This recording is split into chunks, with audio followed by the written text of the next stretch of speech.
works. Thank you for letting me know. That's a good thing.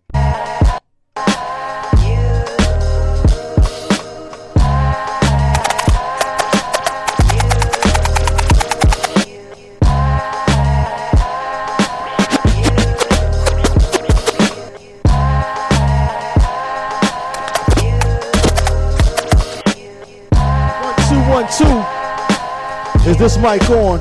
Super DJ Sean Rebel Organic Radio. We up in here once again, y'all, with All Up in Your Business. Shout out to my cousin Shy Brown. He thought I wasn't gonna say it, but I'm saying it right now. He up in here. Come on. 1, 2, 3.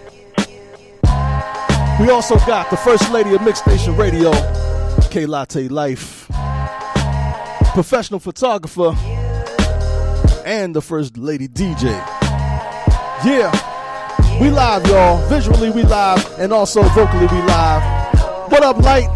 What up, Lovely? All up in your business. Yeah.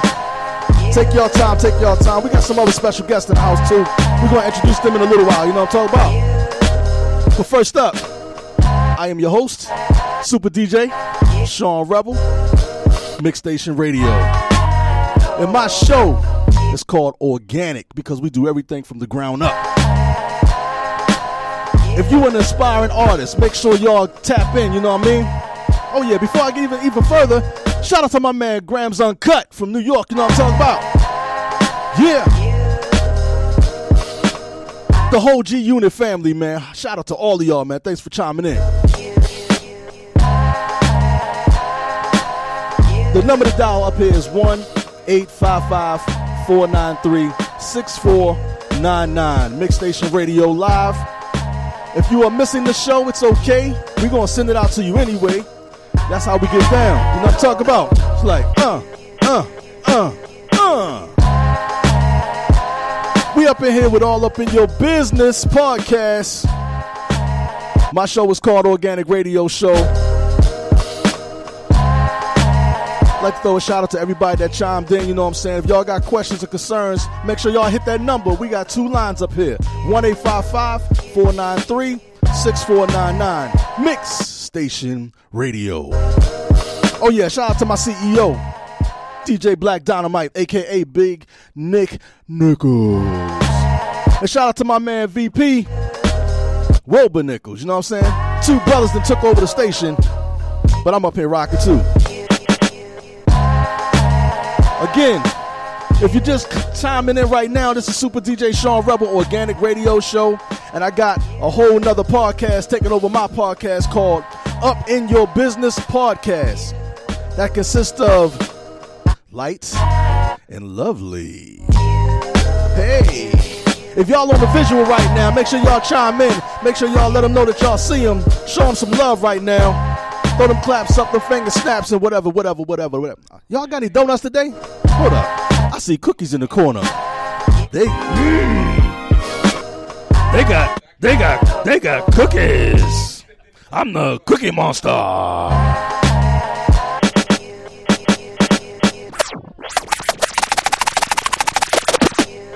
Y'all ain't ready for that. Super DJ Sean Rebel. There it is.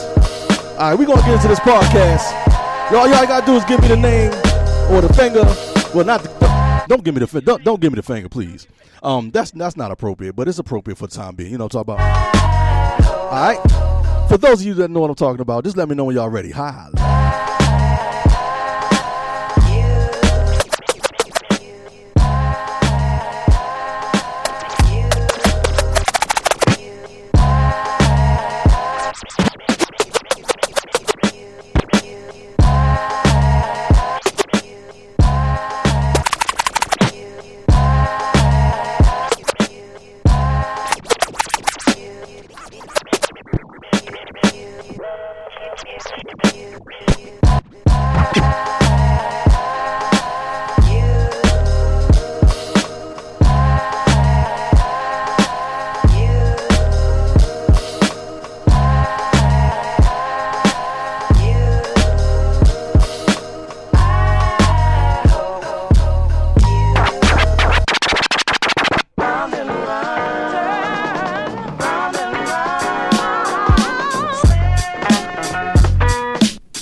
Organic Radio Show. Shout out to all my fans out there in the music and wonderful 15 land. You know what I'm talking about? We in here with All Up in Your Business podcast. They took over my podcast called Organic Radio Show. It's okay though, you know what I'm saying? Because me and Gilmer go way, way back like chicken necks and turkey necks on the holiday. Shout out to my cousin Shy Brown.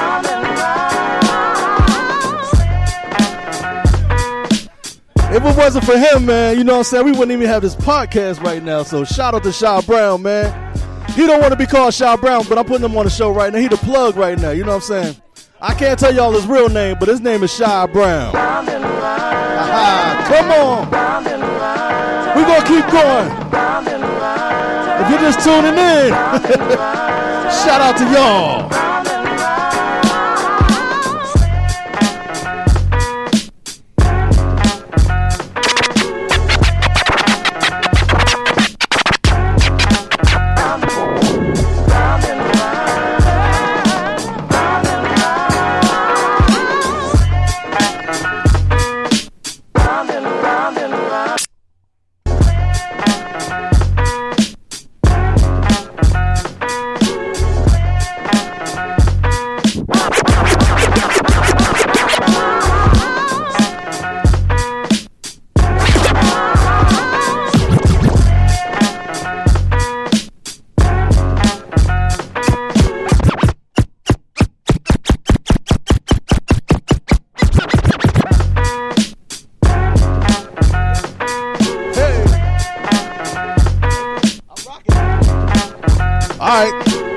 They said 115, so we gonna rock.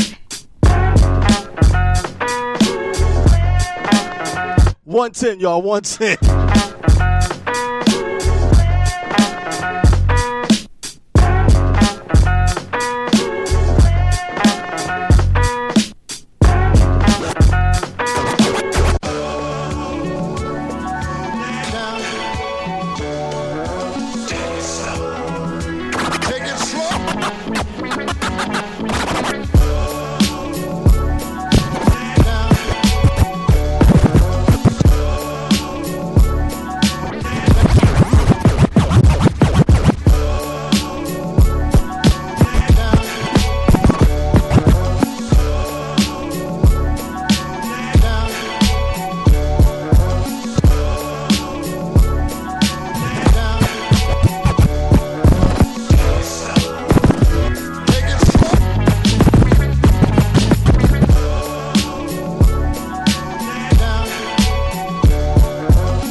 Hey. Super DJ Sean Rebel, Organic Radio. We up in here right now with All Up in Your Business. We ready. Hello. We ready. We ready. We ready. Hey. We ready. She ready. You ready? She ready. She ready? Hold up. I thought we couldn't do stuff like that, right? 64. What you mean, man? There it is. 492-6499. What's going on, good people? What's going on? Hello. You supposed to say what you always say. I can't say good morning. You can say good afternoon. Oh, see, here you go with the Good afternoon, temptations. good people. Temptation us. It's your boy Light. That's right. This is lovely. Welcome to All Up in Your Business podcast. Thank you so much for joining us today. We appreciate it. This is a special, every episode we do is a special episode, but this episode is called From the Closet to the Courthouse, the process of acceptance. And we are glad to be joined. Before we get to our guest, I got to make sure we let... We big up.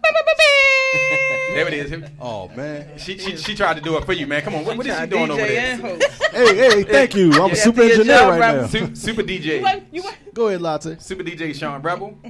And the First Lady of Mix Station. We're not going to say the name? You're not going to say your name? You always introduce me, bro. I like when y'all say it.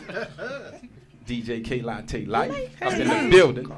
How y'all doing? Thank you for having you. It's your girl, K Latte Life. That's right. That's our I'm good gonna give people. y'all a lot of latte today, so y'all have to excuse me. I know it's Sunday, but y'all gonna get whatever come out. Bring it, sis. Bring it. Bring everything you. Welcome, guests. Don't judge me on today. Judge her. How y'all doing? Judge Give it to her. her. Give it to her. Judge her.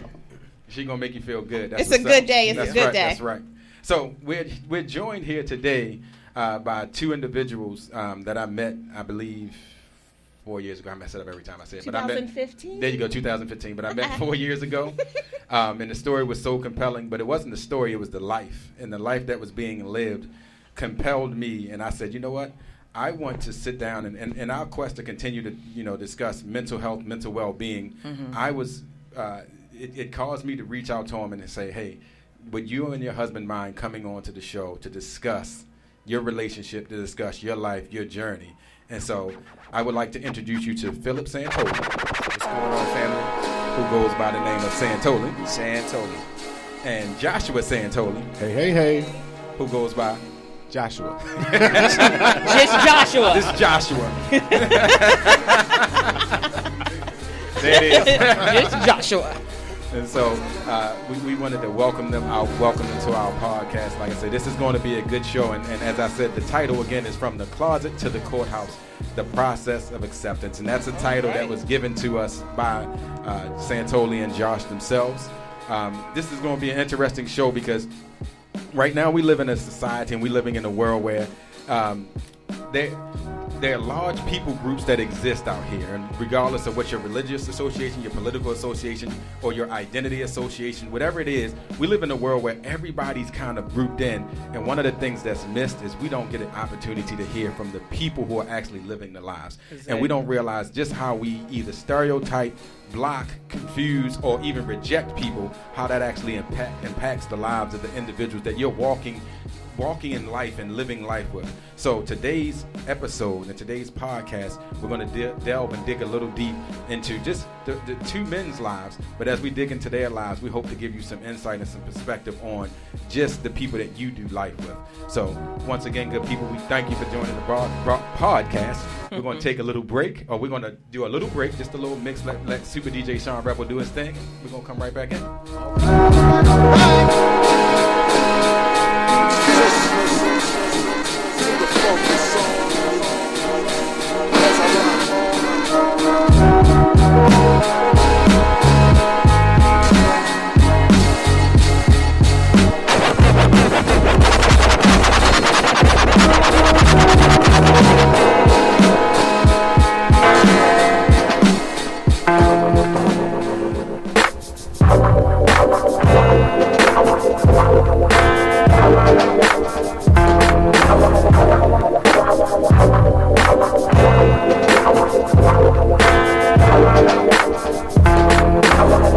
Hey, 1 2 1 2.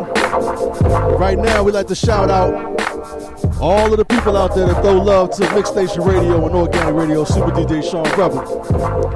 We got Club Expectations Bar and Lounge, Basic Black Clothing Line, FSE Wear, my man Robert, you know what I'm saying? AMG Music,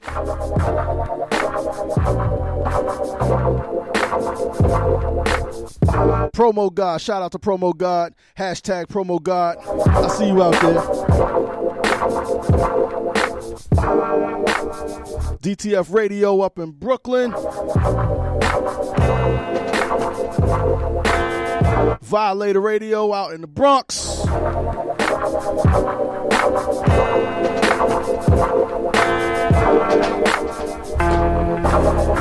HBG Radio out in Las Vegas. Shout out to YouTube, Facebook, and IG. Yeah. Organic Radio. Let's go. To become a member of the site, just go to mixstation.com, y'all. MIXX station.com.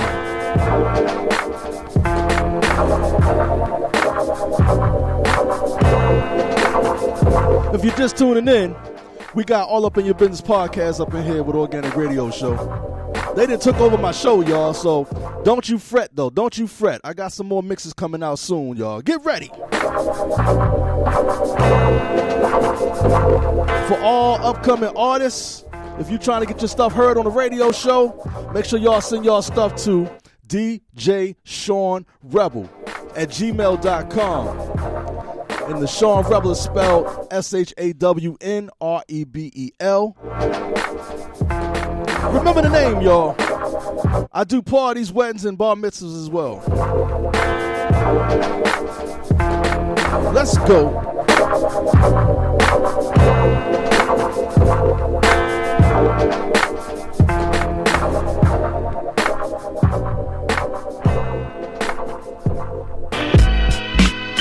And now, lovely and lights, all up in your business. Was great. There we go. Lovely light. There you go. Welcome back. Welcome back. Hello. Thank you so much for spending your afternoon with us. I know that it's football season, and we want to make sure really that. Though. Hey, I'm just saying. I know that today it is so serious. It is. But we're glad that you. Really. My team played tonight. I'm good. Rubbing it in. I think there's some Ravens players that's like, y'all all right, better who's say your something team? good. Who's your team? I don't have one. I chose not to wear the Patriots stuff just because I didn't want to bother anybody. K Latte can talk trash to me because her boys always beat my boys in the Super Bowl. But nonetheless, I'm a Patriots fan. Big time.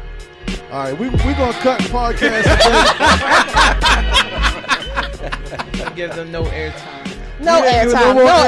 No airtime for them. No airtime. Supersonic. Go ahead. So this afternoon, I really want to just touch base on some of the stats that I looked up regarding the LGBTQ community in the workplace, as far as bullying or how they're perceived. And these are just some facts that I found online, and some of them seem a little off, but it says 22% of the LGBTQ community have not been paid equally or promoted at the same rate as their peers.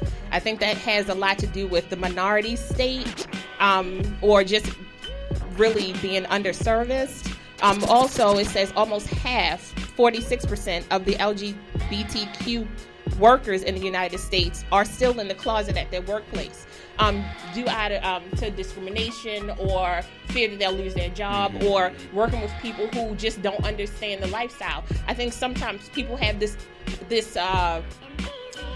special gene that they're born with called ignorance, where the assumption is that because you are of a different sexual preference, religion, or race, it somehow is rubbed off on you because we work together, or because we are in the same church, or because we're in the same community. Right. And that is not the case.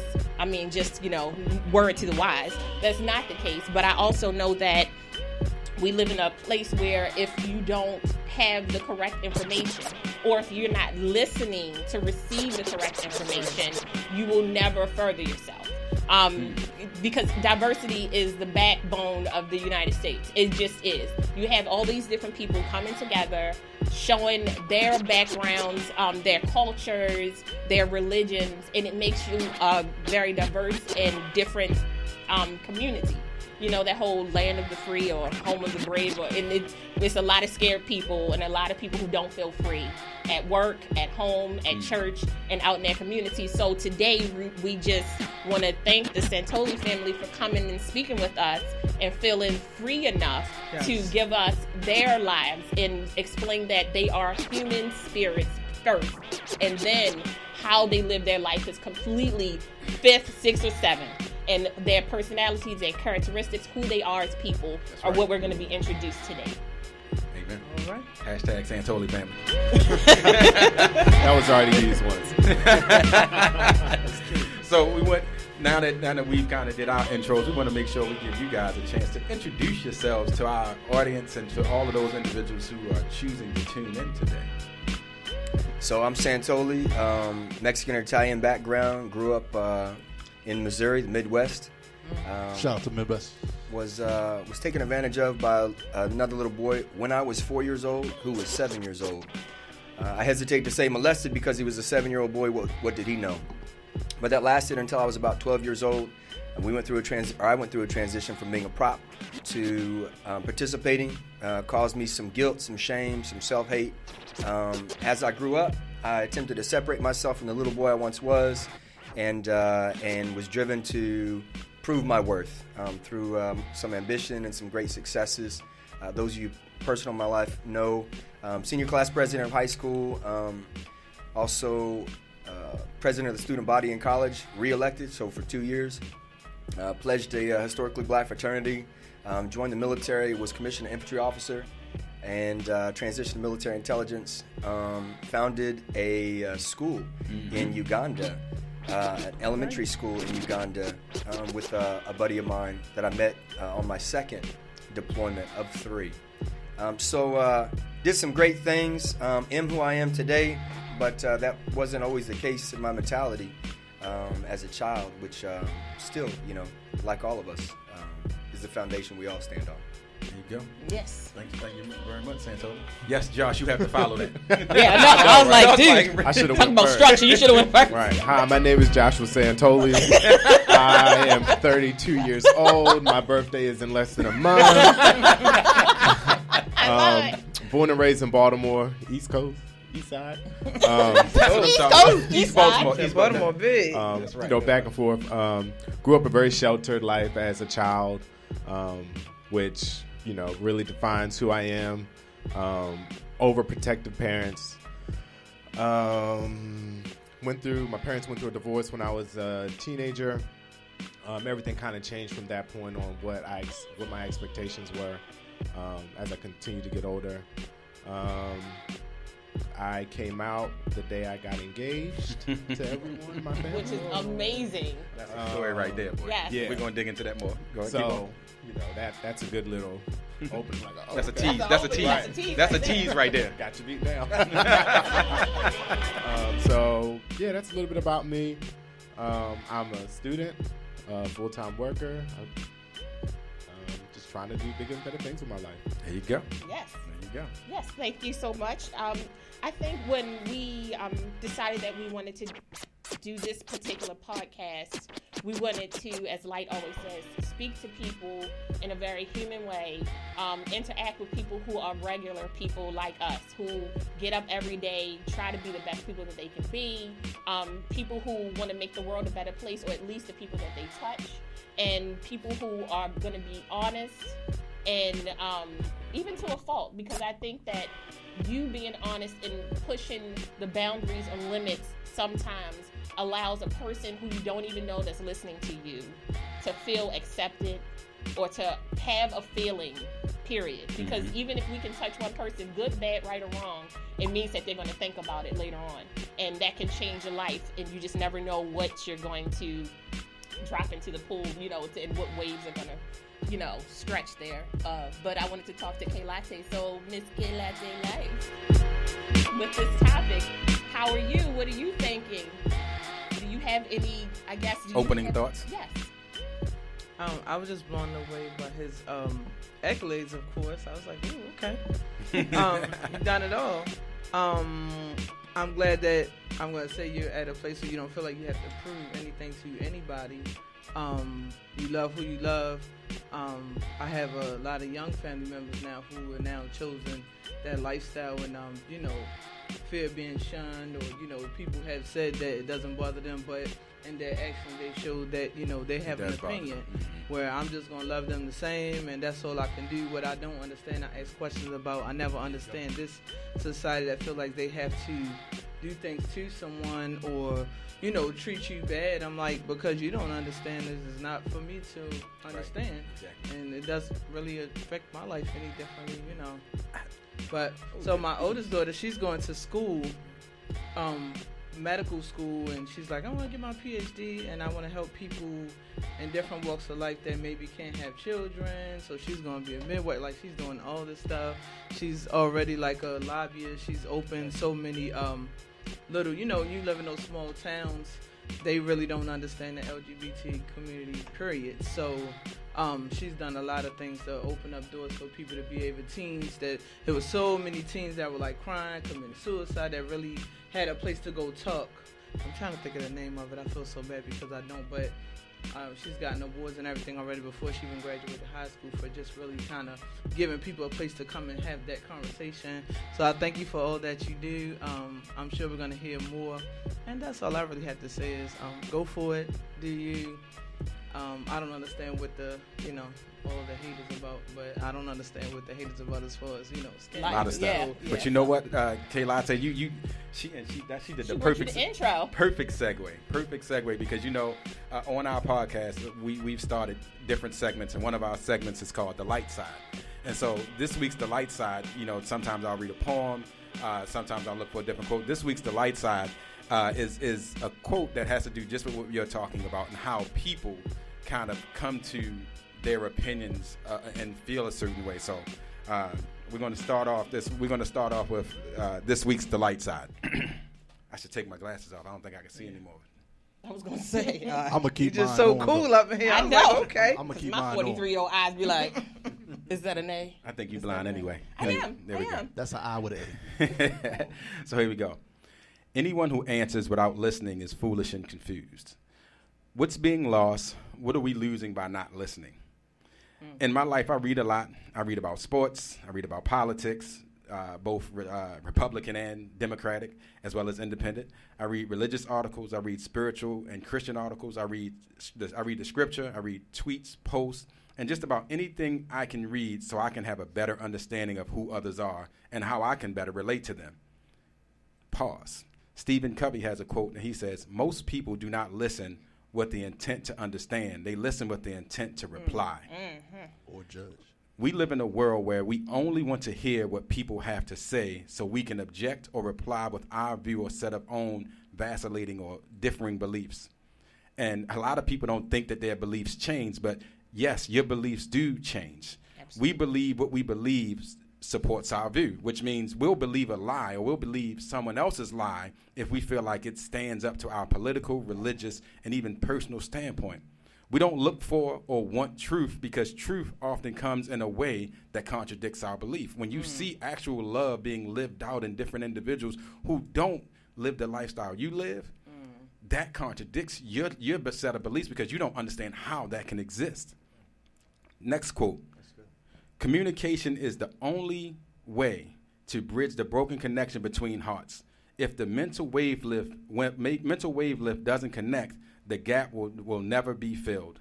So once again, I'm going to read that because I stumbled over that. But communication is the only way to bridge the broken connections between hearts. If the mental wavelength doesn't connect, the gap will never be filled. We need to start listening with the goal and intent of connecting hearts. Our world will remain broken. But our world will remain broken. But what I'm saying is not anything new. It's not profound. It's not something someone else hasn't said before. But to me, it's definitely worth repeating. We must listen and understand, strive for the connection to bridge the gaps that exist in our worlds. This is not just for me. This is not just for the people who are listening on the podcast. To me, this is for everyone. Each one of us understand that there are moments in our lives where we become intolerant to the people who we feel judge us, or we become intolerant to the people who are propagating hate. In our quest to wipe out extremism, we've become extreme. In our quest to wipe out intolerance, we've become intolerant. Right.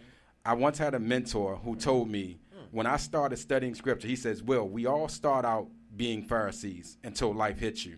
Then once life hits you, you start to compromise on your beliefs." If anyone asks me what is hell, I would answer the distance between two people who love each other. When it comes to love, beliefs, passions, I have one stance on what I consider truth.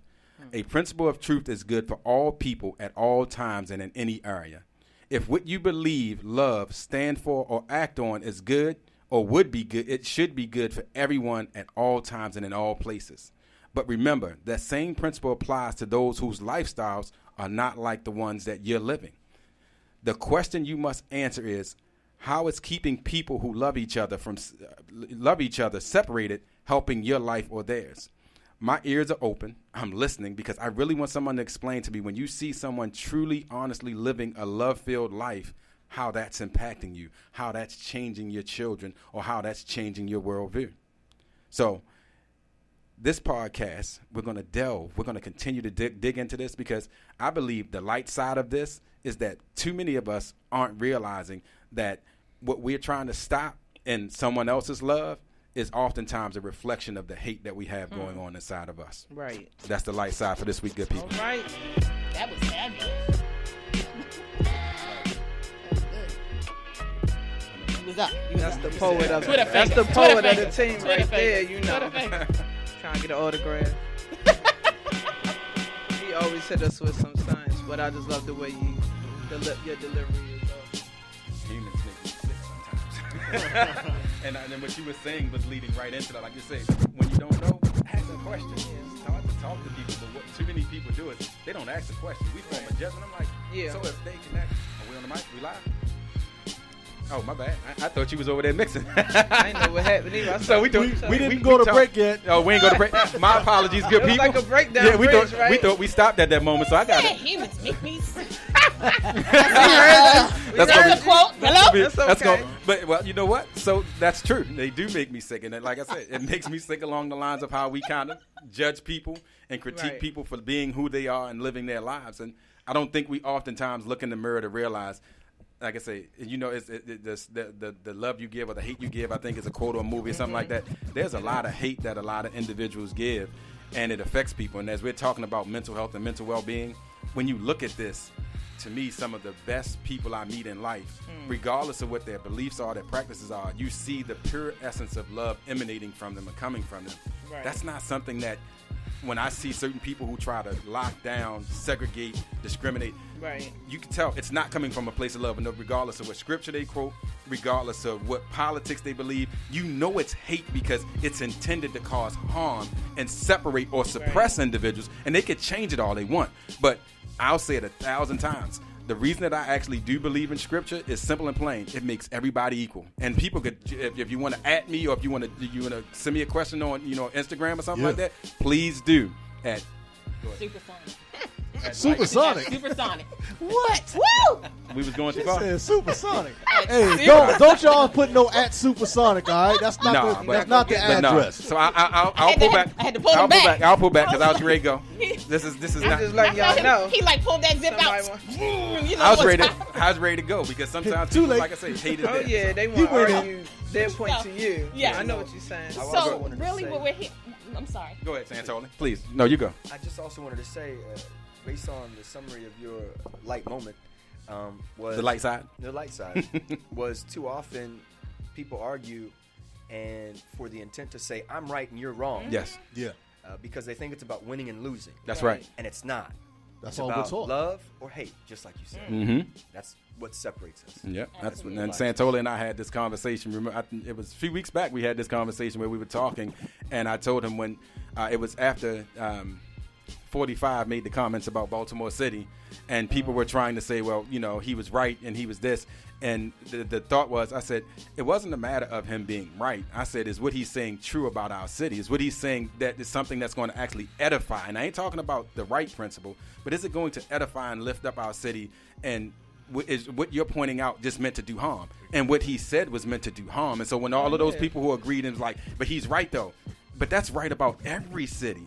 That's right about every person. So when you go along those lines, what you were saying wasn't meant to build our city or to kind of cause us. And there's been a lot of people who've chosen to do good because of it. So I'm loving the fact that people say, you know what, that ignorant man and that ignorant person said what he said, but you know what, we're going to take this and turn it into something good. And we're going to turn this into a pride that actually builds and goes from there. So, but So- go ahead, sis. Look, Go ahead, lovely. I was like, I know, right? We got off. you told me to stay in the box. I was trying to be in this told you little the tiny box is box, on. and then the box, it just my God. exploded. But what's the and then box for? confetti came out the box. What's the box for? Why we gotta word. say confetti? Why can't it be Because couscous or I Skittles? like confetti. Why can't it be Ric Flair. couscous I or like Skittles? confetti. I don't want couscous. She ain't getting the I joke. got She your ain't getting the I joke. got your joke. There It we go. wasn't funny. Anyway, no. Go ahead. Anyway, No, but with us introducing the Santoli family and having this beautiful conversation, we would be remiss to not bring in the mental health side of this. Yes. How their childhood, their adulthood, their marriage, their relationships with outside of each other has affected them and where they stand. Because I know that too many times we have a lot of people who are living very, when they say closeted lives, I think it's even deeper than that. Because when your soul sees no light and you have to pretend to be happy, that is the biggest facade in the selfishness that you have to portray, to try to pretend to be something that you're not, and the amount of weight that you have to carry to be something that you're not. So, when you are in a very complacent place inside, but then you have to outside smile at your boss, you have to smile at the church, you have to smile at little kids, and you have to see people going through the same thing that you're going through, and you're giving them the best advice you can based off of what you have, but you can't give them the real connection that they need. Right. That is a huge mental health disability for yourself. So for me, a lot of my questions really have to do with the human side of things. Like, for me, my question to you two, and you can answer it individually or separately. Or together. I know, right? Or together. How have you guys helped each other make it through the mental health blocks that you've had throughout your relationship into your marriage? Just with the discrimination and or ignorance of family, friends, and or church. That's a lot. Break that down. Start with that one question. Josh, you said something. Yeah, that he was sheltered. Josh, and you said something on the Thursday night podcast where you were talking about. Remember that question? You said you were in a relationship before your relationship with Santoli for 3 years, but you didn't discuss it with anybody. I was wondering, like, what as Lovely just stated what she stated. What were you dealing with mentally while you were kind of in that space? I mean, it was tough, and it was a matter of. But to point of clarification, it wasn't with me. It wasn't with. Right. No, it was before. It was prior. Yeah. This was when you were Joshua Harris, right? Joshua Frazier. Wow. Prior to. We just interviewing new people. Joshua Harris. Joshua Frazier. Joshua Frazier. My bad. Yeah, My bad. It was tough, and your example was perfect. Exactly that, because inside I was one person, outside I was someone completely different. I didn't show that emotion. I hid it, which I felt like I already did as a person in general. When I was angry at anything, I would bite my tongue and I'd use I was implosive anger management. It would build up, and then I'd explode. Then it'd come back down again. Me being a very mellow person is all, I think I hide it so well that people didn't even know if anything was wrong. No one even questioned me. That's how well I hid it. I just kept it at home. And there was an agreement. You don't say nothing, I don't say nothing. So, but it was was that good stressful. was that good for the person you were with at the time? When you say you make this agreement that we're not saying anything outside, did you discuss that internally inside of the home? Well, yeah, but the individual I was with was out. Okay. His family knew about him, and they knew about me. I would go and visit them, but it was just cut off from everything. It was cut off from social media. It was cut off from my family. They knew the individual just as a friend and a roommate. But that was the extent of it, and nothing else was ever discussed about it. So for me, it was just a very anxiety too, the nerve of if someone finds out, what's going to happen, how am I going to get out of it, what am I going to continue to lie about, because it was basically living a lie. Yeah. So and what I found challenging when I first met Joshua was how obviously to be in a relationship for 3 years, it must have been good to some degree. But when I met Joshua, it was near the end of no good. He was in a lease that really kept him in the household, that really maintained the relationship, whatever it was, that continued to exist for the last few months. But what was challenging to me, and to answer your question, was not having anybody to speak to about that. And that was where he was. That was the position he was in. And he allowed himself to be treated to a degree that did not reflect his worth.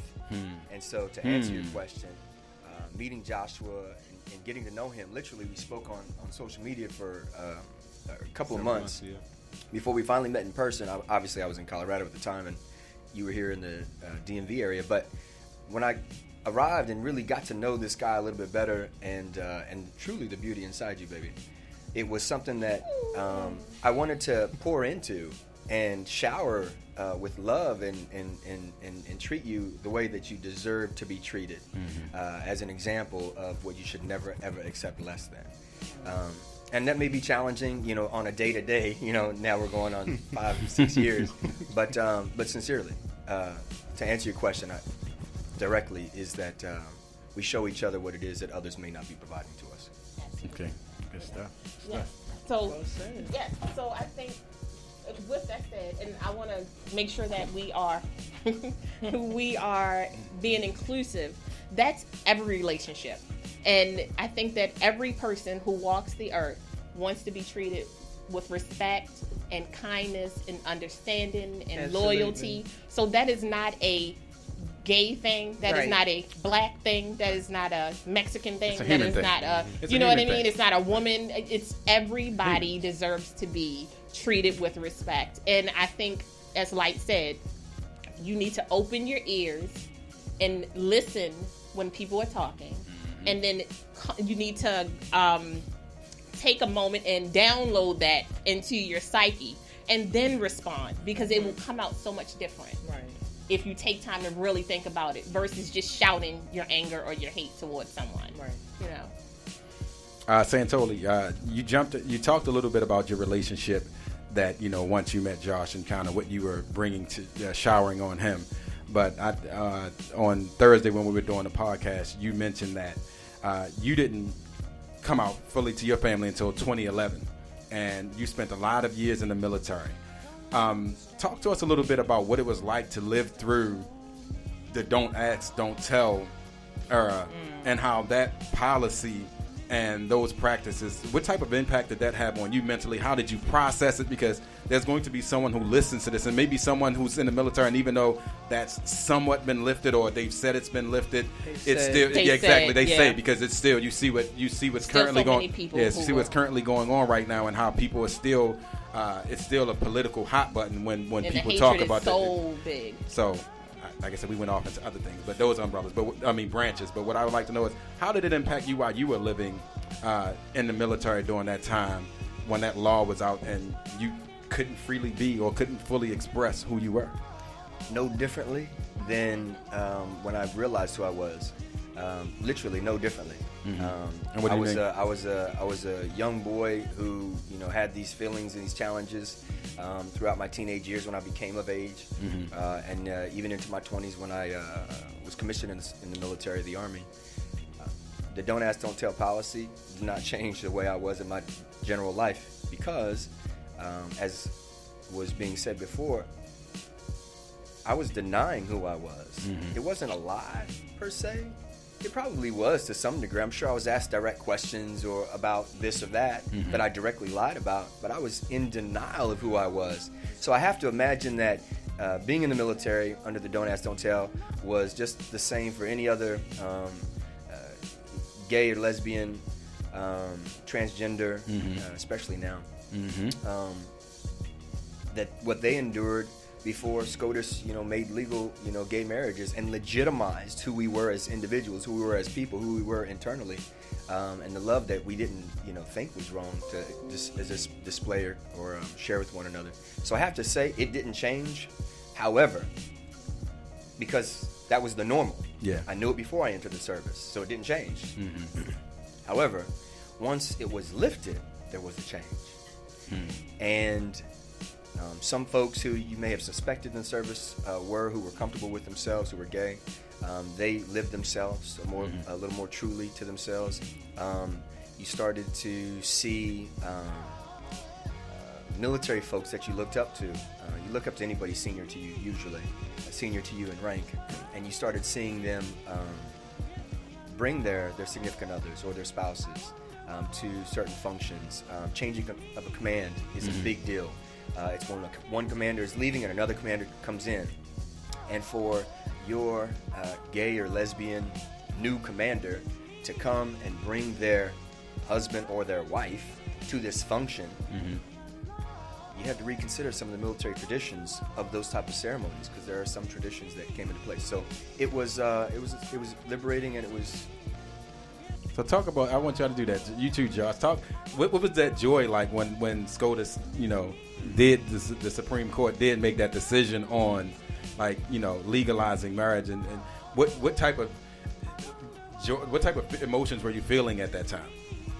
Well, for me, believe it or not, it didn't really impact me that much, because the way I was brought up very conservative. Mm-hmm. So for the longest time, I had the stance that marriage is between a man and a woman. Mm-hmm. And once I started to accept who I am, my viewpoints began to change. And when it was passed at that point, I don't even think I was even thinking about marriage, because. Yeah. Were you even out yet to yourself? Was in, when SCOTUS ruled, I wasn't even. June 2013. Yeah, I wasn't even out yet at that point when it was passed. So it was good for everyone else, all of my friends who I've made, who were now like happy. But for me, it was just like, oh, okay, because you still hadn't been. I still hadn't who I was. Yeah. I can't even think about. I'm still trying to come out the closet. I peeked out and I closed that sucker back. Exactly. Yeah. But you know what? What's also interesting about that is, because you just reminded me, I was dating a guy in Colorado for a short period of time, but I gave my heart, and his stance on marriage was completely different than my stance on same-sex marriage. I was completely against it. You said you were completely? Absolutely. Okay. Sin against the Bible. God wants better for us.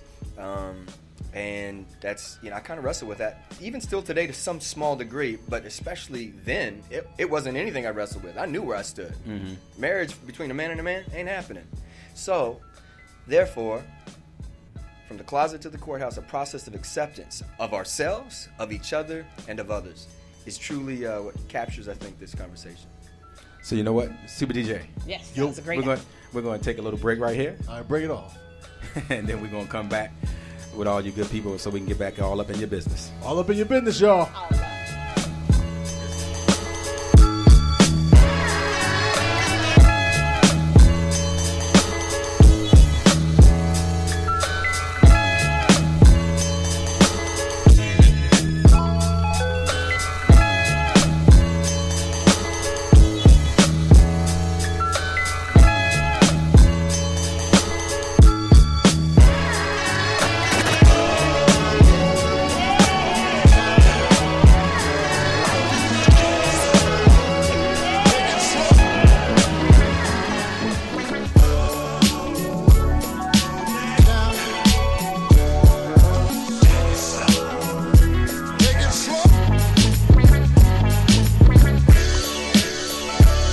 Yo, I'd like to throw a shout out to my man Shy Brown for bringing the cookies in. You know what I'm talking about?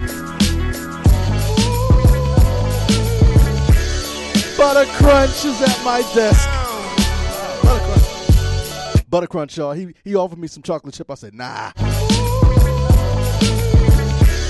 If you're just tuning in, you're tuning into Organic Radio Show with your host, Super DJ Sean Rebel, and the First Lady of K Latte, live of Mix Station Radio. She's the first DJ and professional photographer, in case y'all need some business out there for your photos professionally.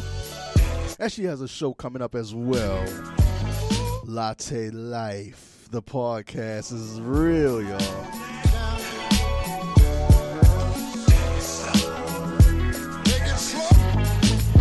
If y'all just tuning in, y'all tuning into Mix Station Radio. That's the broadcast that y'all download on your apps. It's MIXXstation.com. You can go to that website, download the music, download the podcast that you haven't heard. If you've been under a rock for the last 3 years, here we are.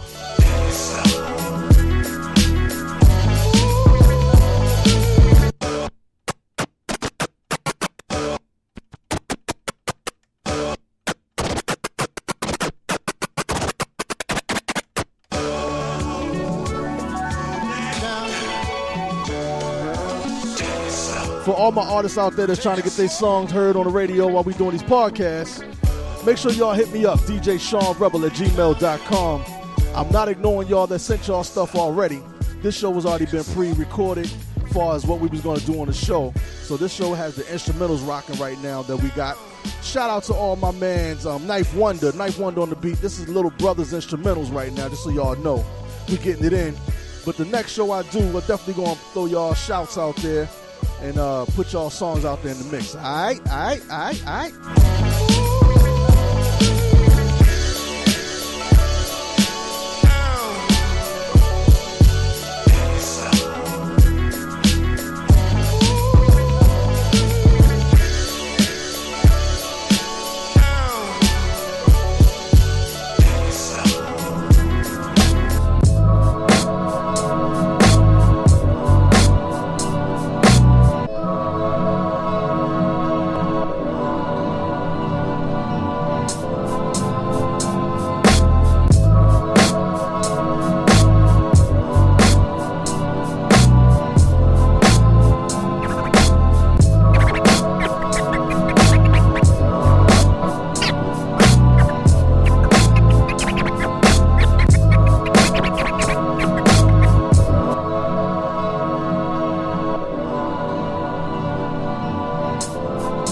In the building, y'all.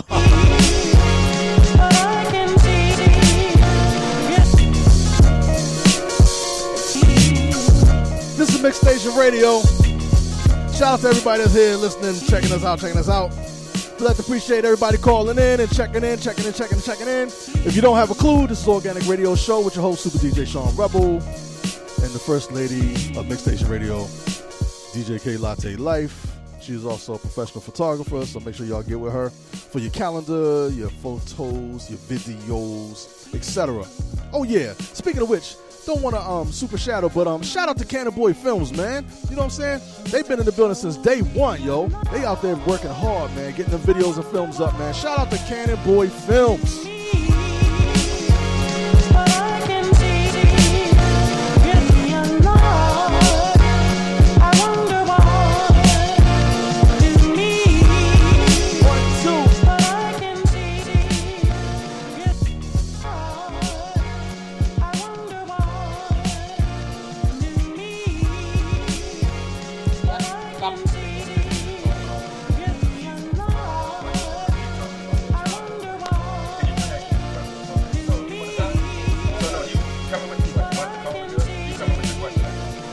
All right. Welcome back to All Up in Your Business podcast, from the closet to the courthouse. The process of acceptance. I believe we have a caller. Caller, you on air? Hey, how's it going? My name is Eric. Hello, Eric. It's not really a question. It's just more of a shout out to my man Santoli. He may remember me. I mean, I worked with him, directly with him, while he was in the Army. I'd gotten out, and I was a contractor. And I just wanted to, come on the line and say, hello, what's up? And I hope the best for him and his man. Oh, that's appreciate that, Eric. you. Eric, what's your last name, and where were we stationed together?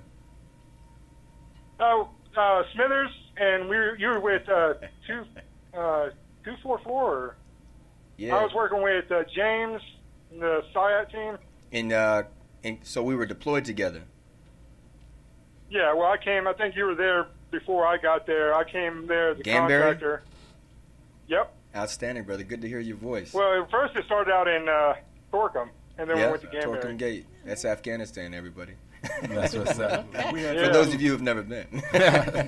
Everybody in the room except for you. Good stuff, Smithers. Good stuff. Yeah.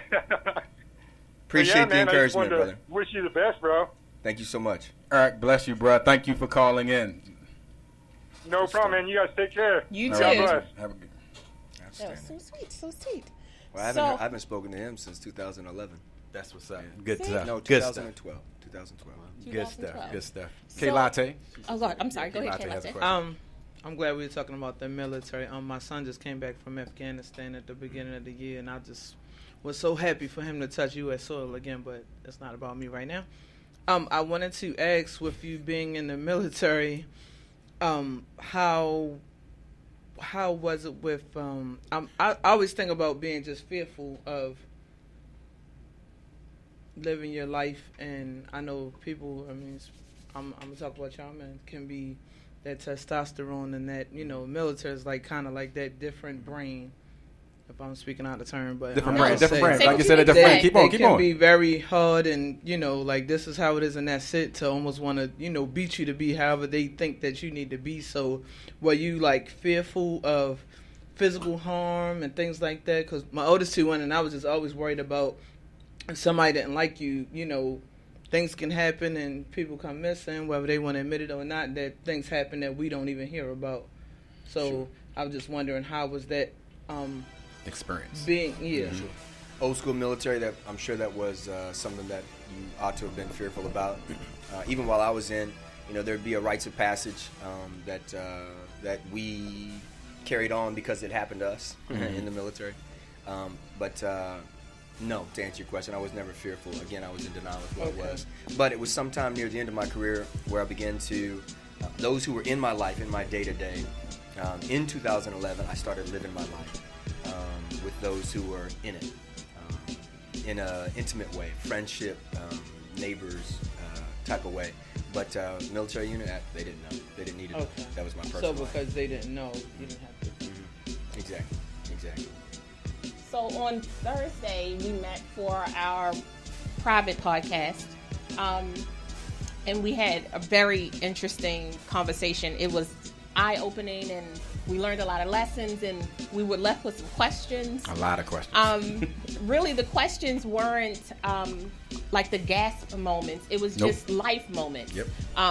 Listening to them give us their story and try to figure out where they stood. So my background is that I say all the time, my uncle, I'm going to call him Stacy. So my Uncle Stacy, but really he was gay. But everybody always said Uncle Stacy. So no one was ever confused either in my household at all. But he helped raise me. My mom, I love her to death. My uncle loved him to death. My father wasn't there. So he really was a catalyst in helping me to understand some of the more flamboyant ways of my personality, as far as theatrics and clothes and art was a big thing to him.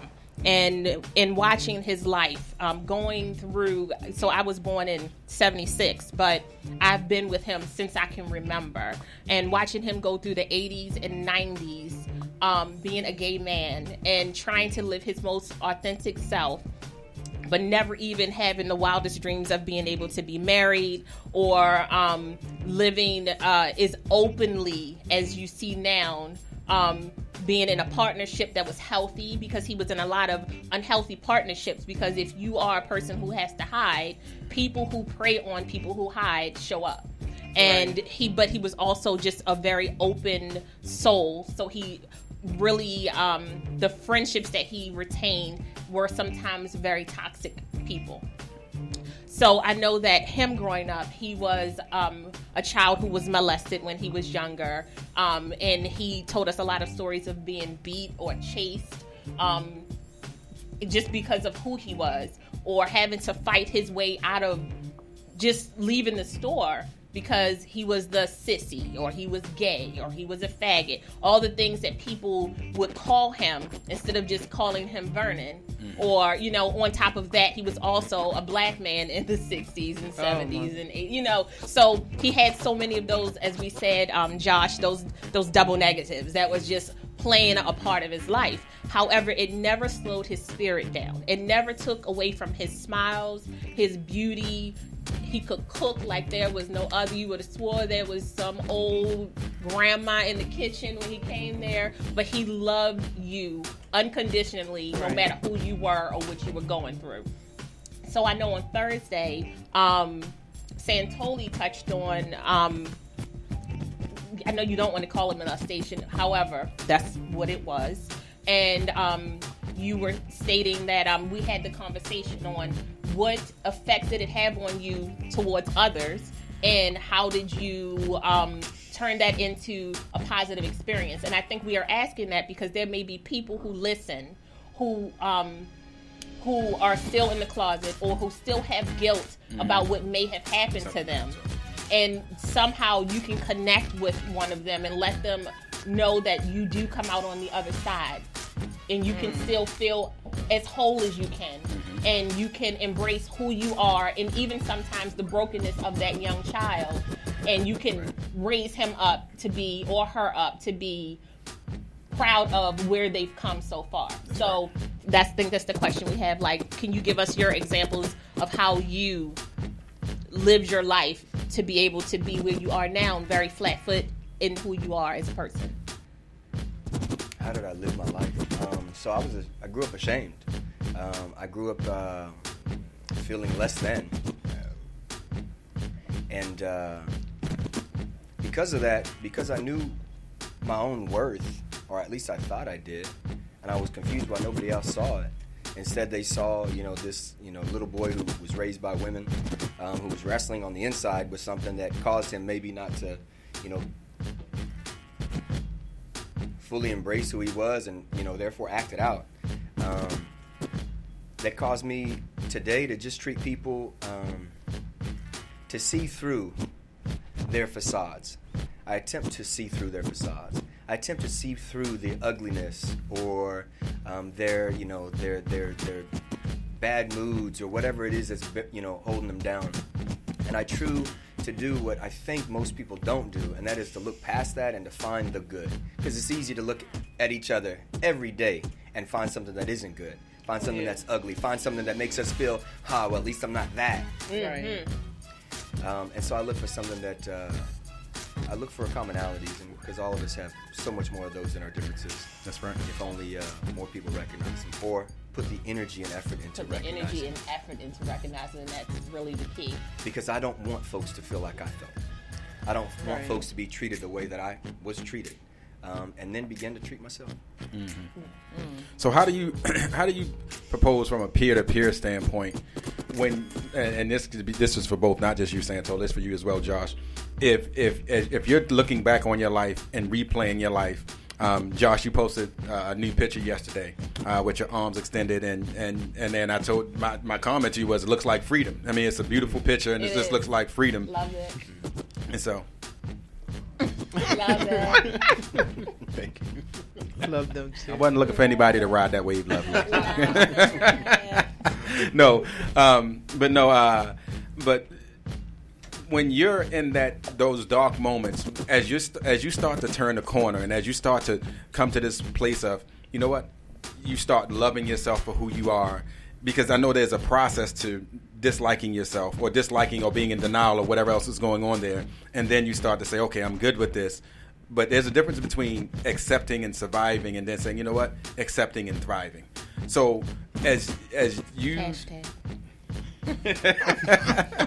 as you talk about, or as you look at your life, what would you talk to people, or young people, or people in general who may be experiencing, hey, yes, I've accepted this, but I'm just surviving, I'm just holding on. What can you share with them about getting to that place of accepting and thriving instead of accepting and surviving? That's a good one. I know. Well, everyone is different, so in my experience, if I knew someone, if I could tell someone was struggling with something, I think you would have to approach it very, very gently, because you never know how someone's going to react to it by putting them on the spot. Just knowing from being closeted for so long, even if, because most of the time I feel like you can tell if someone else is living a secret life. Some people don't hide it as well, but they will deny it if you talk about it. Right. So if you're going to go that route and say, hey, look, we know what's going on, what's going on, is anything you want, it has to be you have to bring that. So let me change this, because what I'm asking you both is not for that person who's still in denial, but for the person who has chosen to accept it. Who's out. They're out, but they're still struggling because family may be feeling a certain way. The church may be feeling a certain way. The community that's around them may be. So how can you help them with thriving? Because I think that if a person it's just like if someone's quote unquote not quote unquote, but if someone's still struggling with alcoholism, you kind of have to say, you have to embrace yourself before someone can kind of help you there. So if someone's not embracing a part of themselves, that's a separate conversation of how you approach that, because then you're right, you have to definitely approach it delicately. But for those who've accepted and now say, hey, I see you look free. Like I say, just keep in mind that picture you shared, you standing in the middle of Times Square, that's freedom. How does that person get to a place where it's like, I want to experience that freedom? Whatever you were feeling in that moment is what they want. How would you encourage them, or what would you say to them so that they can just arrive to that place of, yes, I'm accepting, now I want to share in that freedom that you're living? I think the biggest thing is you have to follow your own heart. Don't listen to anyone else's opinion. You have to be a little selfish. That's right. And I think that's something I struggle with, because I'm a people pleaser. I kind of put other people's needs before mine, right, even when it comes down to how they feel about a situation. Exactly. Which is the reason why I didn't come out to my family as long, because the backlash from them, I don't want them to go through this. They're going to be so upset. Everyone's going to be so mad, So, but if you follow your own heart, you'll find your path. You'll find your way, and you'll learn what you like, what you don't like, what you feel is right, what you feel is not right. And you will thrive once you follow your heart, because it'll come naturally to you. And I think following your heart has to deal with loving yourself. That's what it comes down to. At least it's what it did for me, and I think that's what following your heart really means, is loving yourself. Regardless, and sometimes despite where others stand. Love yourself. Embrace yourself. And recognize that what the representatives you see of other people is just that. Too often, representatives. And I think there's a conversation about how social media is exacerbating that, how everybody's life is so perfect, everybody's having so much fun. Yes, so we 15-second moments. So we looking on from the outside think, oh my God, my own life, Yes. But it's all geared towards what you think other people are going to think about you. Right. Yeah, if you're still trying to find that affirmation, right, and block that out, then you'll be able to live freely and to do what you want to do. And for me to get to that stage, I'm still working on that. We all are. Yeah. That's a human thing. That's everybody. Yeah, exactly. we all are trying to get right. to a place where we feel accepted for who we are 24/7. Because if you don't accept yourself 24/7, you can't expect other people to accept you 24/7, even in the picture. Exactly. And to be comfortable with that, I think that like a lot of people, and that's funny, that so many of us, we're in this fight to be good with who we are, and I think that it marries this way, because accepting yourself is the start. When you share life with husbands, when you're doing that, like sharing that life with that person that means something to you, you definitely still want acceptance from that person that's closest to you. It doesn't mean that you're not selfish, but once you choose to become one, that acceptance from that partner is necessary and relevant. Where I see a lot of individuals struggling is they don't even start that beginning process of what you're saying, loving yourself. And one of the things Lovely and I talked about as we were doing this podcast, mental well-being for us is be okay with you. Be okay. Right. Like settle that first and foremost before you do anything else. Right. And fight for that. Fight to understand that you're okay just being you. And I love what Lovely just said, which was not looking at those 15-second clips where everybody's showing you the best parts of their lives, because most of us don't want to share, hey, you know what, today I'm either angry or I'm depressed or I'm going through this moment or whatever. And it's real when you actually are there. And I often tell people, I said, it's actually helpful to people to know you've struggled. It's actually helpful to know people you've overcome something in your life, because if they just see you on this platform, which is what we do to so many of our leaders and heroes and different individuals. It was last week. We had Trish and I were having one of our intense conversations. We don't call them, well, you can call it an argument. But as you're in that intense conversation, my girls were around. And as my girls were around, one of the things I said to them was, you know what? One, it wasn't some loud blowout just where we were disrespectful to each other. But when they both came around, I was like, I'm glad you're here. Glad you get to see it. We'll talk about, for this I said, because as you're growing up and you're going to do your relationships and you're going to do your life, I said, you'll see how we work through this process. And if you see how we work through this process, for good or bad, you'll know at least how to apply it. Exactly. And so you have to kind of do that. And so to me, it wasn't just a moment where sometimes we try to even hide those things from family. Like, I don't want my kids to see this. Think everything is perfect. It's a part of the journey. And to make them think, your life is perfect, while they're now, it's like, okay, I'm cool with who I am, but I'm struggling in this spot. Plus, I think we have this disconnect between the people that we assume are strong and then the people that we assume are weak.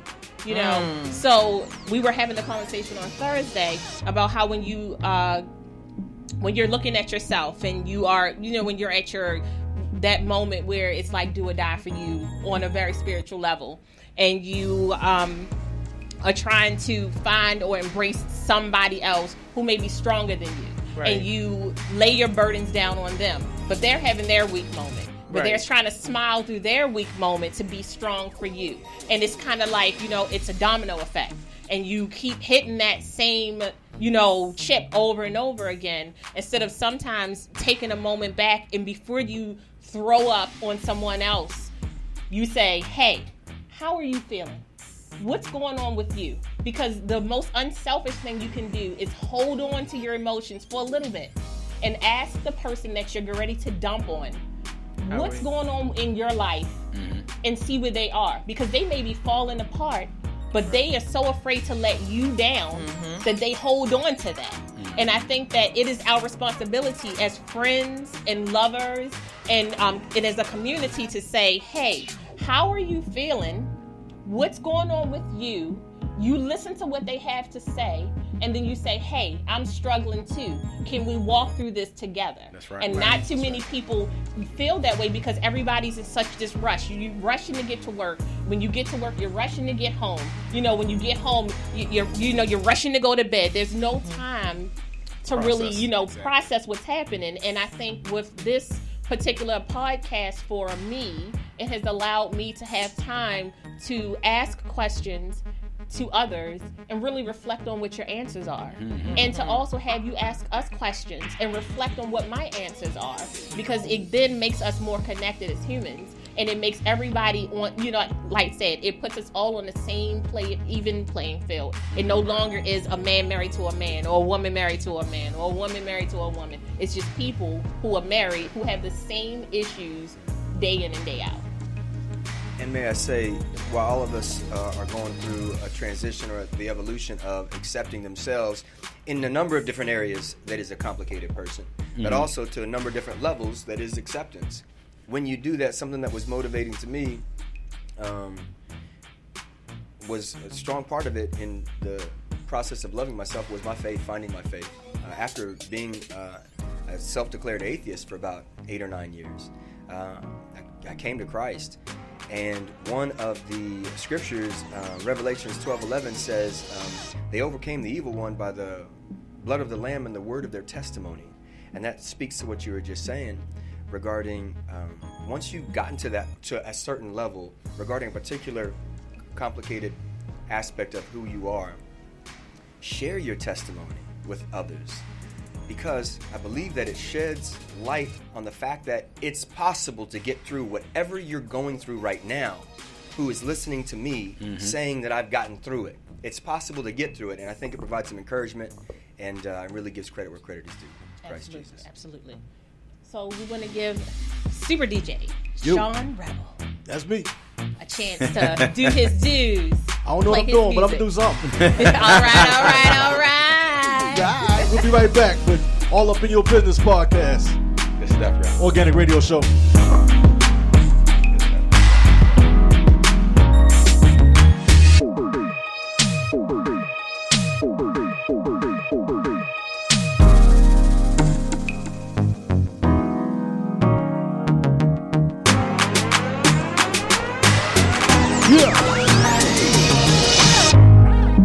If you're just now tuning in, you're tuning in to Super DJ Sean Rebel Organic Radio. And this podcast right here that's on here with me, they done took my show over, y'all. They call themselves All Up in Your Business podcast, and they are doing it, y'all. They are definitely doing it. So if you're just tuning in, make sure y'all chime in, let them know what's going on. ALLUPNURBIZNESS. Look for them on IG, Instagram, and also Facebook. Yeah, if y'all want to know, I'm eating their cookies. They brought some cookies in. You know, the what they call them, caramel crunch, the cookie crunch that we used to have in the lunchroom. They call them butter crunch and snickerdoodles. You know, tomato. You know, New York. But either or, butter crunch is hard, and I can't lie to y'all, man. You know, mental health and issues and stuff. I used to bully people for them butter crunch cookies, and I was like 95 pounds, and I was bullying people for that butter crunch. Hey, yo. 1-855-493-6499. Mix Station Radio Live. Let's go. Come on. Oh, that's right. Come on. Thank you to Shy Brown for them cookies, y'all. Come on. Come on. Light and lovely. All Up in Your Business podcast. Come on. Hey. Y'all grooving to this, ain't you? I don't care if I get blocked. I don't care if I get blocked. Please don't bang on the table.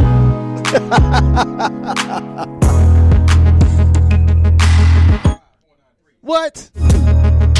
1-855-493-6499. There it is. Organic Radio Show. I promise y'all, we're going to come back with some music. I got all my local and national artists. They've been submitting some stuff to DJ Sean Rebel at Gmail, so I'm definitely going to hit y'all up. Not for this show right here particularly, but the next show's coming up. I got y'all on the mixtape and everything. Y'all just got to send me your approval. If you already hit me up with your music, give me the thumbs up or something in my podcast or whatever. Let me know that y'all are cool with playing your music and doing a mixtape with it, because I'm going to blaze y'all. Y'all need to be heard, man. There's a lot of dope artists out there. And I ain't just talking about hip-hop. I'm talking about R&B, spoken word, everything, man. I got people coming up here dancing. I don't know how I'm going to record a dance on a mixtape, but we'll figure something out. Organic Radio Show.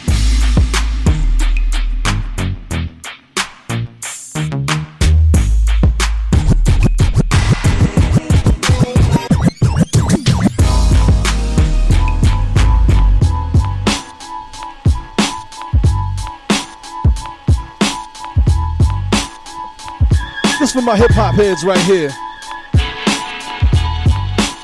Shout out to all the way down south to all the way up north, east to west, in between. Song's right here. It's called The Militia by Pete Rock. The remix. Break it down. Come on. Break it down like.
If you rapping, sing along like.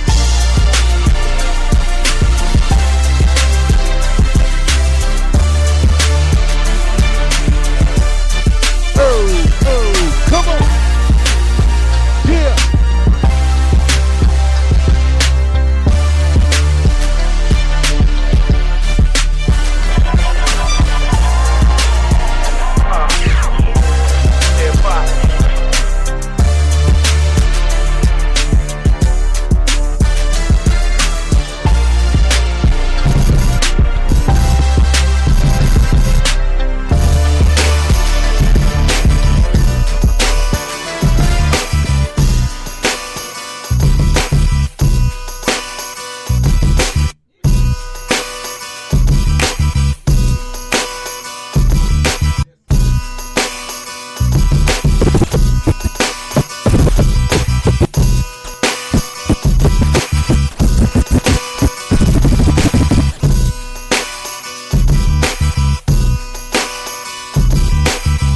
Shout out to my whole team on the Mix Station page.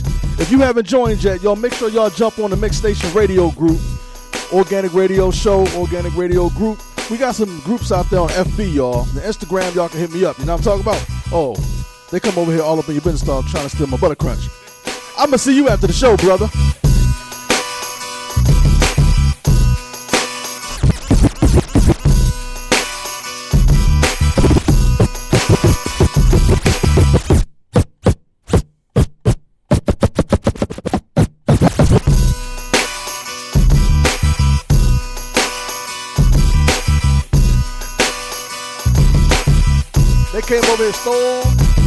They came and stole my butter crunch, y'all. Come on now. And he on film too. If y'all are watching this live right now, y'all seen him creep past me. He tried to get me. He seen me mixing over here.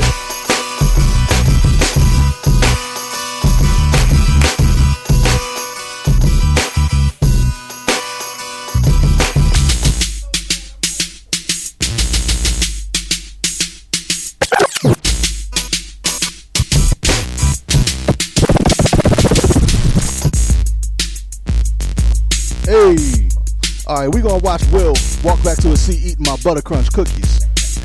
And when he sit down, I'm going live. I don't care what he got to say. He gonna have his mouth full of cookie right now, cause that's how I'm gonna set him up. Set him up right now. All up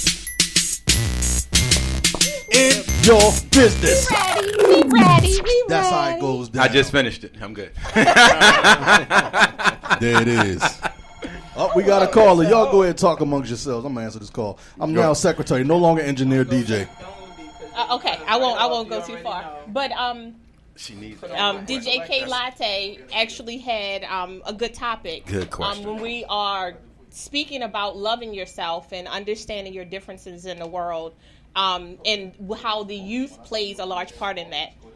I will say that my youngest child came out to us last year. And we didn't even blink or bat an eye, not because we expected or didn't, but because we teach and preach about self-love all the time. Okay.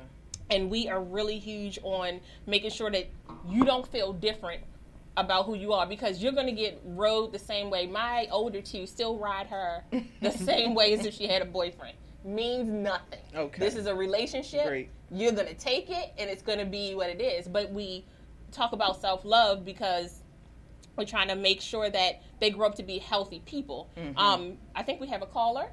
Yes. Hello, caller. Hello. What is that voice? Hello. Hello. Can we ask who's on the line? This is actually Keisha. How you doing? How you doing today, Keisha? Good. I have a similar story as the Santolis. I had some issues when I was young where I was molested, and then I knew. But then as I grew up, you know, you always hear the negative stuff about gays and this, and my child been at this, and, you know, you back up into a closet and you just hold yourself there. And as you get older, you know who you are. I was seeing someone who was, quote unquote, a co-worker for 3 years. And from that relationship, I went to another one where I wound up marrying her. But before we got married, I came out to my mom, and she said she already knew. Mom's a minister into the church, family all into the church. So when I came out, she said she already knew. I felt like I bought her. I gave her $2,000. She said that wasn't enough. So at that moment, I felt like I was buying her love, and it didn't work. So didn't my marriage, because I felt like I was in between. Once I came out, they didn't accept me. The church didn't accept me. They made me hate myself, and then that fell over into my relationship, where I was trying to choose what side to be on. So just seeing you all, your story and how my story mirrors you all's story is it's a blessing to me, and it encourages myself to continue to be who I am and walk in my pride, walk tall in my pride. Absolutely. But my question to the Santolis, your spirit is so amazing. Don't hide, but you also don't. Seeing Santolis, you would never know that you are in that lifestyle. But hearing your story is such it's so much in common. So how do you keep on coming out, being happy in love, and not letting your family waver who you are? I want to first give an opportunity to Joshua to answer that question, because I think your story to a larger degree relates to Joshua's walk, if you're comfortable answering that question, babe. But let me also say, Keisha, love you, girl. Appreciate this call. And I do have a response, but I want to first turn it to Josh. So it can be tough. It can be really tough, especially when it comes to family, people that you love. And sometimes, for me, I felt it was some of the differences were kind of subtle differences. The embraces were different from people that I was really close with. And it took me, I was like, oh, okay, And I just thought this is because of the choices that I've made to live this certain lifestyle. So, I'm trying to think of the best way how to answer it, because every family is different. I would just say you have to love your family, and it almost feels like you have to accept people for who they are. If they're not willing to learn or to accept you for who you are, then you need to just say, well, you know what? I love you. I'm always going to love you and my family. But this is who I am. I'm not changing. That's right. And we can have a relationship. It can be just like old times. I'm not trying to push this lifestyle onto you, however, but this is my lifestyle. This is who I am. This makes me happy. And my happiness needs to come first. That's right. Absolutely. And if they can accept that with you, then the relationship will thrive. If they can't, then I'm going to have to love you from a distance. And we can still have a healthy, great relationship, but if my lifestyle is going to interfere with our relationship, then I'm going to have to take that negativity out of my life. There you go. That's perfect. That's perfect. Thank you. That was great. In addition to that, Keisha, it's interesting you asked that question, because we were talking about that on the sideline during the break a moment ago. And I do want to share with you and all the other listeners what it was that helped me push through that. But first I want to say it's more than a lifestyle that we're dealing with, that we want people to accept. It's our life, period. And everybody should be able to relate to that, regardless of what style of life we're having. This is our life. This is my life. You have one, I have one. Let's live it. If we can live it together, great. If we can't, then so be it. But here's some things that were encouraging to me. I shared earlier that I walked a life as a declared atheist, having a conversation in college. for about 8 or 9 years. In that conversation, I played the devil's advocate because I always gave the belief of Christ or God the benefit of the doubt, and I still got to where I still was where I am, which was doubting at the time. And so I said, let's do the opposite of giving God the benefit of the doubt. Let's give him the opposite of the benefit of the doubt. And so I forced myself to stop praying and to walk a life of atheism. I met this Nigerian officer in the Nigerian army at a joint training session that lasted about 4 or 5 months in Arizona when we were going through some training. And I sponsored him socially. And great dude. Not much to look at, didn't come from much. Had the opportunity to be in America doing what he was doing. And from the outside, he was happy. He was fulfilled. Actually, I should say from the inside. That's who he was, and it just exuded on the outside. Me, on the other hand, military officer, single man, bachelor, living my best life. On the outside, it looked really good, but on the inside, I was hollow. That's the way I describe it, because that's the true characterization. I was hollow. I was living a hollow life, regardless of what it looked like from the outside. On the inside, I was hollow. This man, little did I know, shortly found out that he was a staunch Christian man, and he lived that life. He didn't try to force upon me his faith or his religion, but really it was his faith. Instead, he walked it out in front of me for 4 or 5 months. By the end of that training period, I was asking questions because I wanted to know what makes this man happy with who he is. He didn't come from much. He didn't have much. He didn't look like much. But he was fulfilled. The answer to that question, I found out, was Jesus Christ. And I sound like I'm proselytizing, and you know what? I am. But I don't come from I don't come from a home, nor am I a person who thumps the Bible. But I'm about to share some scripture because the question you asked was, how did you overcome? How did you do that? The question we talked about on the sideline prior to coming back from break was, what do you say to somebody who is struggling with it, who they are?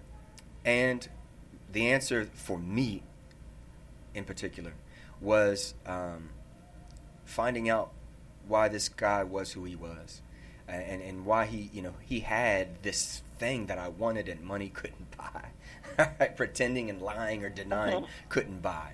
So eventually I found my faith. I gave myself to Christ in 2007. And I grew my faith during my second deployment because I was an atheist during my first deployment.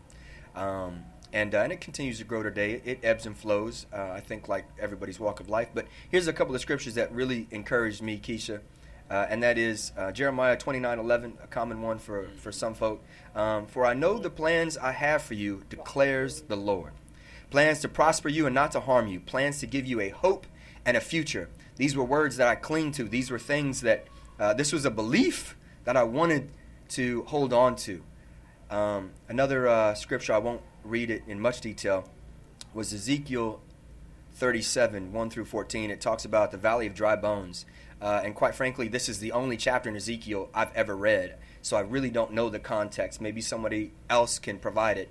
But why are you pointing at me? The theologian. But it talks about the valley of dry bones, and it says, the hand of the Lord was on me. He brought me out by the Spirit of the Lord and set me in the middle of a valley. It was full of dry bones.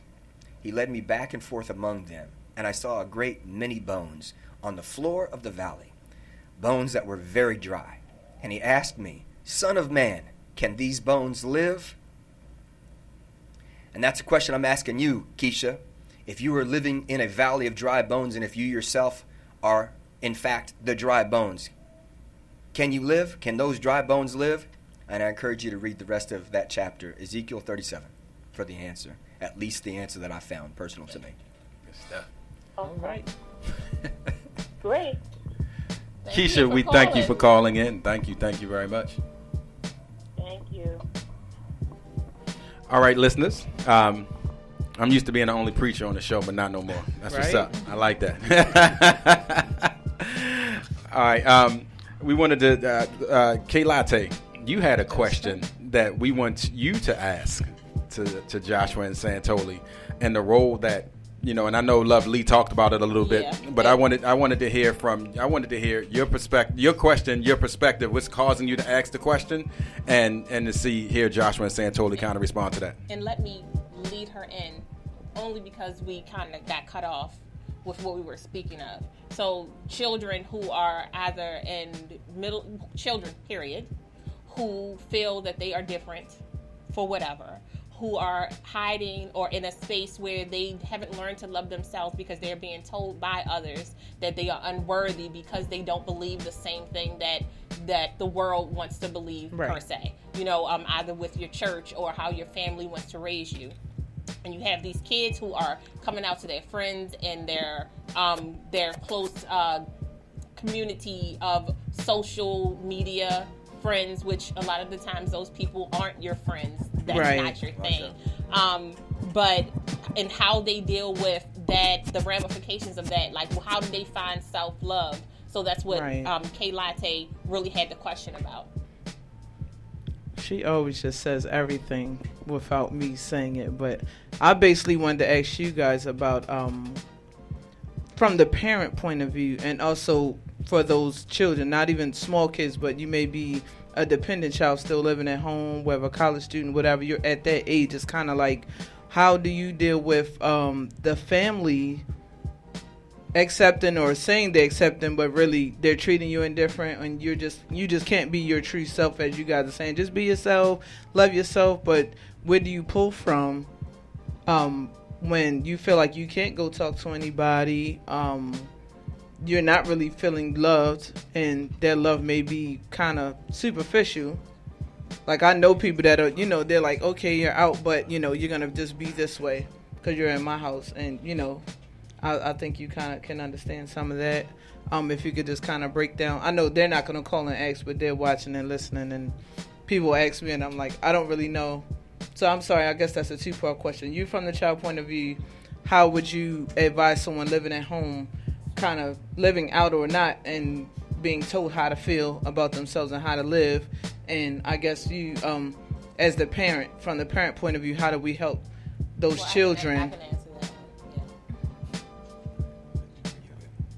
Yeah. You guys can, do it together. I'll just say, from my experience with it, I remember there was a point when my mom did ask me about my previous relationship, and even though I told her I said I'm not going to lie to her. When she asked me, I told her, yes, I'm seeing the individual.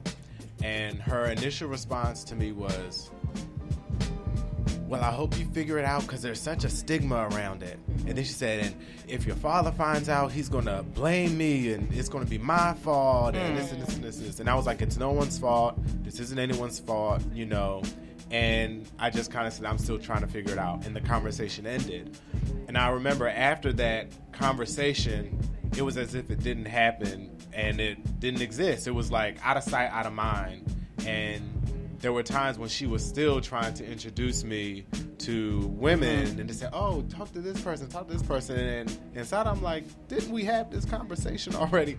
So just from my perspective, I know it can be difficult for them as well to hear that news, because their perception of what they want for their child isn't what it's turned out to be.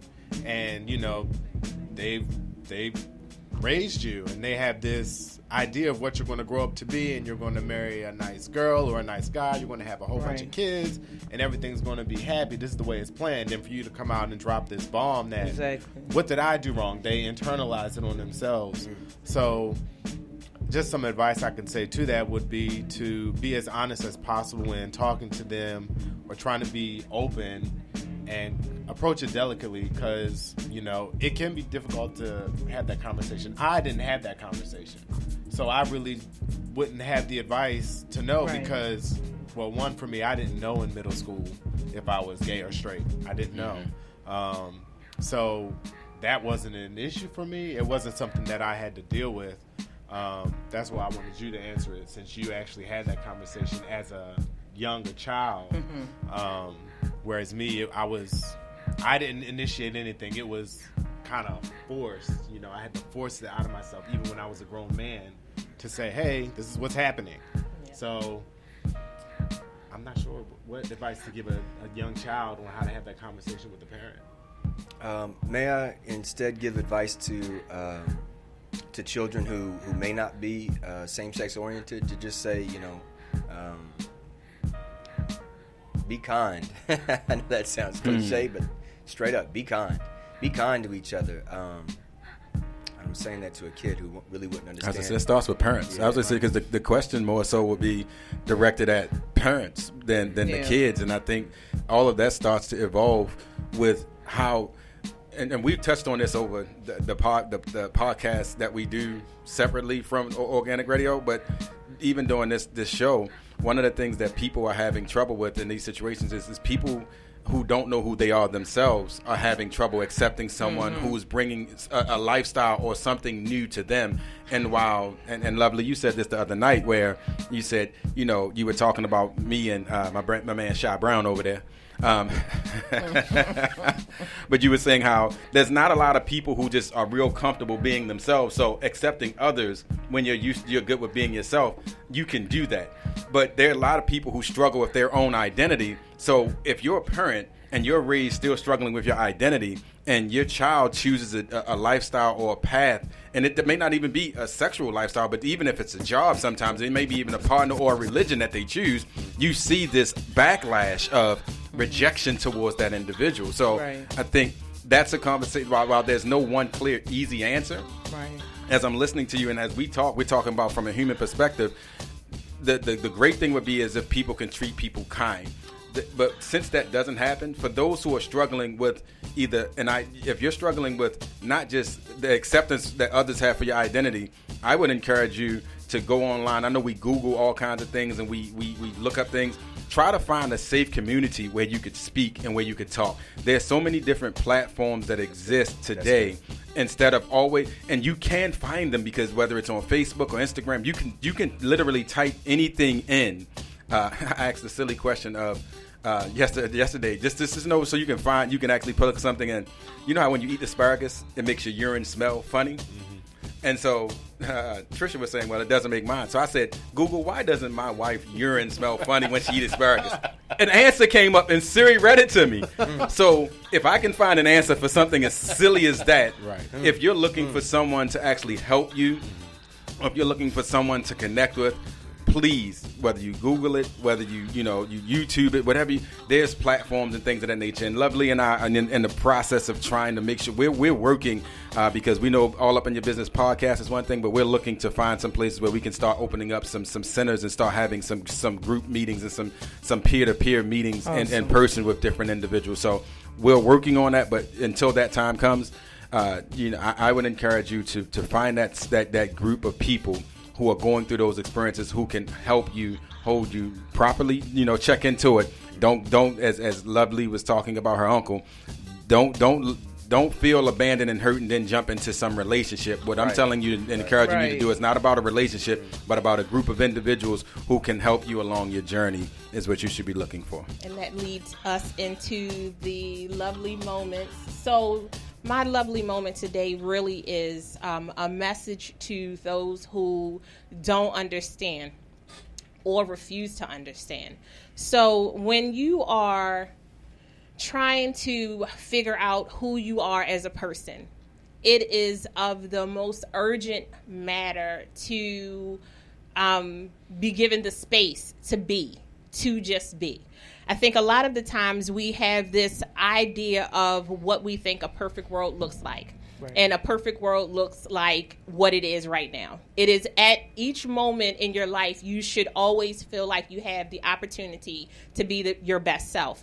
And when we are talking to our either we're talking to our LGBTQ community, or we're talking to a minority community, or if we're talking to a white community, I think the general consensus is that when you are fighting to be who you are as a person, you need as much positivity and as many references and resources that you can find to be the best person that you can be, whether it's church, because I do believe that church helps, or even if it's, just your spirituality, finding out who you are and where you stand in your beliefs really gives you a good point. But at the end of the day, when you take away the church, when you take away all of your friends and your family, I want you to, again, and I'm going to say it on repeat until forever, I want you to look in the mirror and tell yourself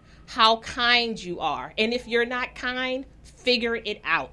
I want you to tell yourself how beautiful you are. And if you don't feel beautiful, I want you to find that one thing that makes you feel beautiful. And I want you to do it every day. I don't give a shit if nobody else likes it. If you feel like wearing purple lipstick is your thing, make it. If that t-shirt is your thing, make it. If that hat is your thing, make it. You are worthy of love, kindness, understanding, and you are worthy of every beautiful thing you desire. So I want you guys to please be kind, be gentle, and remember, we are here. Thank you so much for talking to us today.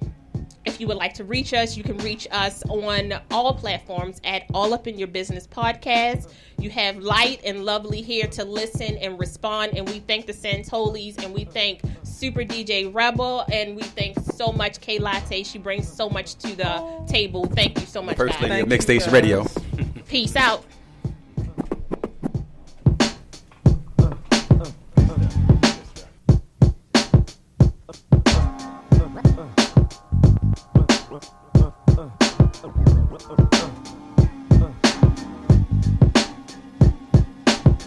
There it is, y'all. There it is. There it is. There it is. My man Gilmer say, there it is. All Up in Your Business Podcast. I'm your host, Super DJ Sean Rebel. First Lady of Mixstation, DJ K Latte Life. Photos and videos and DJing, etc., etc., etc. Like to thank our hosts, Lovely and Light, and their special guest on the show today as well. And I can't forget my man Shy Brown. He got them cookies, man. Them cookies was good, man. You know what I'm talking about. It's good, man. It's all good. It's all good. And that's our show for the day, y'all. Organic Radio Show. We out.